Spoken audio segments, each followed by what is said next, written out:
بسم الله الرحمن الرحيم اقرأ باسم ربك الذي خلق خلق الإنسان من علق اقرأ وربك الأكرم الذي علم بالقلم علم الإنسان ما لم يعلم كلا إن الإنسان ليطغى أن رآه استغنى إن إلى ربك الرجعى أرأيت الذي ينهى عبدا إذا صلى أرأيت إن كان على الهدى أو أمر بالتقوى أرأيت إن كذب وتولى ألم يعلم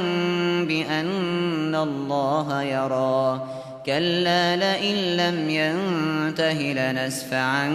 بالناصية ناصية كاذبة خاطئة فليدع ناديه سندع الزبانية كلا لا تطعه واسجد واقترب